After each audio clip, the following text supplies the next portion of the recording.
Hello, everyone, and welcome to our show today. I'm Judy McMath, and today we're going to interview Katelyn. Thanks for being here today, Katelyn. Thank you. But before we get started, I want to ask everyone to consider becoming a patron of our show. You can become a patron for as little as $1 a month, and it gives you access to all these neat patron benefits. So if you're interested in becoming a patron, just go to Is Polyamory at podbean.com. And there's a button at the top that says become a patron, and you can click that and follow the instructions there. And thanks very much for your support. So today we're going to be discussing polyamory, being plus size, and having a disability, and the intersection of those three things. First, let's get a definition of what is polyamory for those that might not know. To put it simply, polyamory is loving more than one person at a time or having more than one relationship at a time, as opposed to monogamy, in which you would be expected to have only one relationship at a time. To give you an idea of just how prevalent polyamory is, in a couple of recent studies, it was concluded that approximately 5 to 6% of the American population is currently engaged in some form of polyamorous relationship. And approximately 20% of people reported that they had been in one at some time in their life. So 20%, that's about 1 out of every 5 people, folks. That's literally millions of people. So that's pretty prevalent. That's, in fact, about the same number of people that own a cat. So for every person out there who owns a cat, there's a person who's in a polyamorous relationship. Not that the two are connected in any way, it's just a numbers comparison. Although if a guy says he loves a cat, he's got extra points in my book. So I'll put a link to those studies down in the show notes in case anyone wants to look at those studies. So Katelyn, how long have you been polyamorous, and how did you get into it, and what does your relationship structure look like today? I've been officially polyamorous for about 3 years. I think it's always been there, but for about 3 years now. I have my nesting partner who I'm married to legally, and my female partner who I've known for a very long time, but we've only just made it official a few years ago. Oh, okay. And do your partners also have other partners of their own? My female partner does, yes. Okay. Okay, and how did you get into it, or have you always known that you were polyamorous? I haven't always known. It was kind of hearsay. I heard about it and it clicked and made sense. Okay.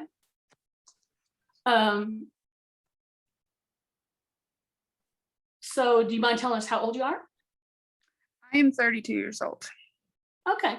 So you've pretty much always known it was there, but just about 3 years ago, have you come out to family and friends, or?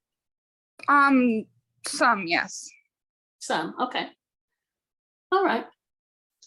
So are you now, or have you in the past ever been considered plus size? Yes. Okay. And was that due to a medical condition, or is it just something you've always struggled with? I'm guessing, I guess I'm making an assumption that you struggle with it. That's an assumption that in and of itself is a product of our society telling us that it's a problem. Is it really a problem for you, or is it part of who you are now? And are you comfortable with it and you don't really struggle with it anymore? I kind of struggle with it because of the whole society view.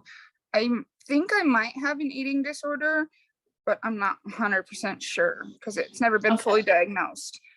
Okay. But I've always been considered overweight. Okay. Is it a problem for you? Yes, because it affects my confidence. Right. Yeah. Okay. And so you found that it is it negatively impacted your dating, sex, or relationships? Yes. Okay. In what way? Like I've said, it's just killed my confidence. So okay. I am not as likely to start things out or talk with someone to begin. So you would be less likely to initiate a relationship or? Yeah. Right, okay. I understand you also have a disability. What is your disability? I am diagnosed as autistic, and I also have a self-diagnosis of ADHD, which I am working to get diagnosed. Okay. Do you mind me calling it a disability, or do you prefer some other terminology? Disability is fine. Okay. So when during the dating process do you tell someone that you have a disability? Not usually until I know them a little bit better, Okay, and I try to mask as much as I can until then. right, right. After all, some people might not be able to tell at first glance that you have a disability. I know I always try to appear as normal as possible until that becomes impossible. Do you find that people that you date are willing to make allowances for your disability?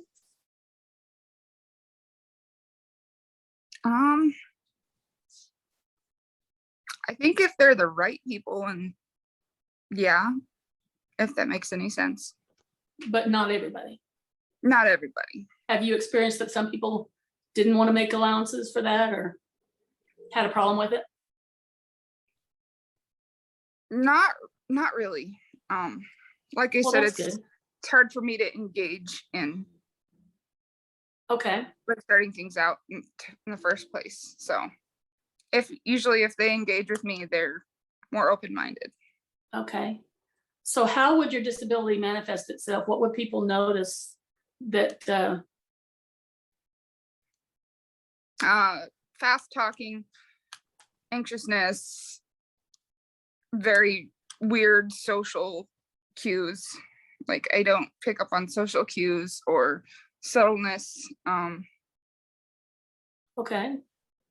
Well, you're doing great today at not talking fast, so that's great. Thank you.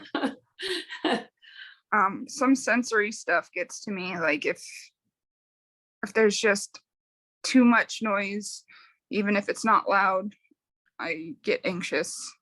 Okay. Does that affect, like if you go out with someone on a date, does that affect where you can go and what you can do? I believe so, yeah. Yeah, because you wouldn't want to go anywhere too loud or, things like that. So what would happen if you were in a place where things were too loud or too much going on? What would happen?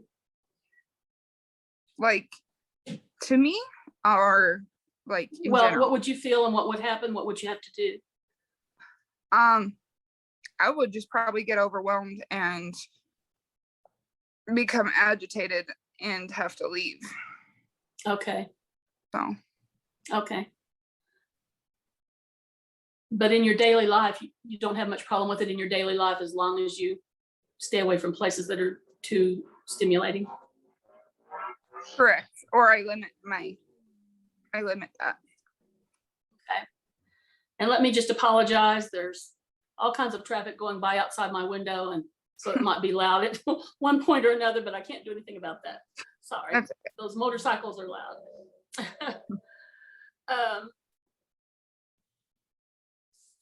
Okay. So this is very personal, and you don't have to answer if you don't want to, but do these things affect how you have sex? Not necessarily, but I do consider myself asexual, so I'm not really active, if that makes sense. Okay. Out of my nesting partner, so. Okay. So as far as, we've already talked about how you don't like to go to places that are too loud or too stimulating. Are there any other things you can't do?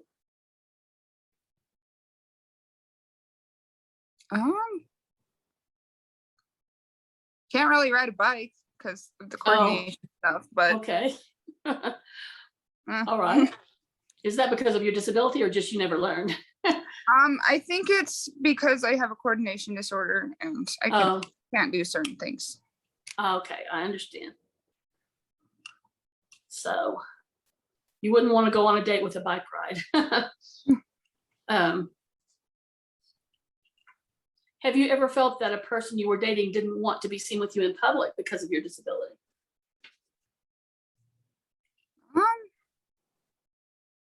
Not because of my disability. Okay. But for other reasons? I felt like that before. It might have just been my confidence. Okay. Just because you're not confident. Okay. Yeah. Well, you have a lot of company in that regard. So that's not at all an unusual thing. Do you have any tips for plus size people that would help them be more successful in dating, relationships, and sex?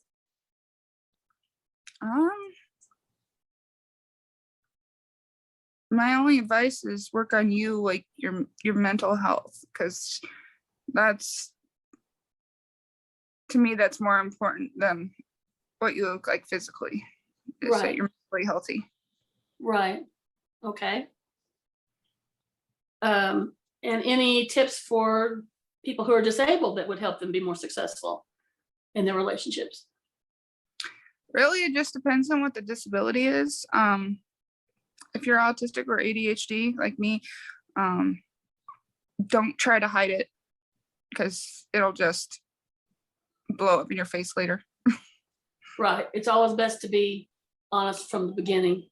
Yeah. Right.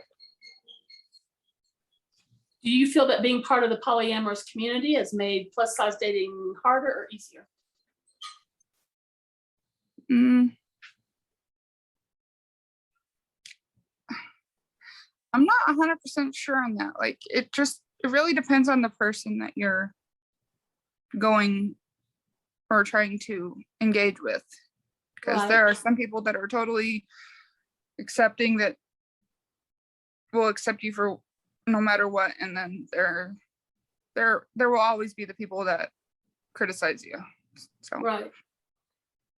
My thoughts had been in the past that the polyamorous community, just by virtue of the fact that we know what it's like to be not accepted, might be more accepting of people who are sort of outside the norm. And so for that reason, my personal experience has been that there are a lot of very accepting people in the community that are accepting of disabilities, accepting of being plus size. You know, there are jerks too. There are jerks everywhere. oh yeah.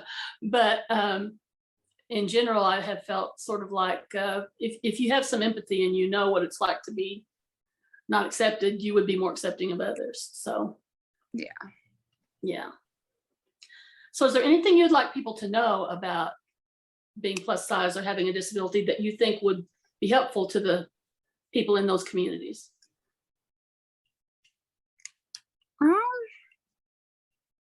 Not really that I can think of. Okay. Nothing that hasn't been covered already. Okay. Okay. So